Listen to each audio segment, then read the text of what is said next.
Israel Lebanon ഏത് നിമിഷവും ഒരു പൂർണ്ണ യുദ്ധത്തിലേക്ക് നീങ്ങാം. പേജർ വോക്കി ടോക്കി സ്ഫോടനങ്ങളിൽ 37 പേർ മരിക്കുകയും 3000-ഓളം പേർക്ക് പരിക്കേൽക്കുകയും ചെയ്തിരുന്നു. ഇതിന് തിരിച്ചടിയായി ഹെസ്ബുള്ള വ്യാഴാഴ്ച നടത്തിയ ആക്രമണത്തിൽ 2 ഇസ്രയേലി സൈനികർ മരിക്കുകയും 9 സൈനികർക്ക് പരിക്കേൽക്കുകയും ചെയ്തു.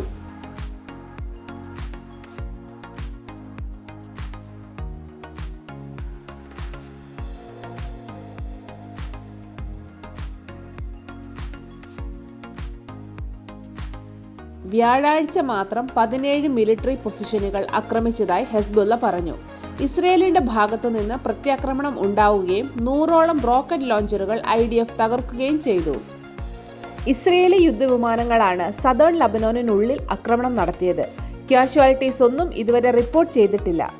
അതേസമയം ഇസ്രയേൽ നടത്തിയ പേജർ വോക്കി ടോക്കി ആക്രമണങ്ങളിലൂടെ എല്ലാ റെഡ് ലൈനും ക്രോസ് ചെയ്തിരിക്കുകയാണെന്നും ഇത് തങ്ങൾക്കെതിരെയുള്ള യുദ്ധമായി കരുതുന്നു എന്നും ഹെസ്ബുള്ള ചീഫ് ഹസൻ നസ്രുള്ള പറഞ്ഞു. ലബനാൻ പ്രധാനമന്ത്രി നജീബ് മിക്കാത്തി തങ്ങൾ യുദ്ധത്തിലാണെന്ന് കഴിഞ്ഞ ദിവസം പ്രഖ്യാപിച്ചിരുന്നു. ഇസ്രയേൽ പ്രതിരോധ മന്ത്രി കഴിഞ്ഞ ദിവസം ഞങ്ങൾ യുദ്ധത്തിന്റെ ഒരു പുതിയ ഘട്ടം ആരംഭിച്ചതായും പറഞ്ഞിരുന്നു.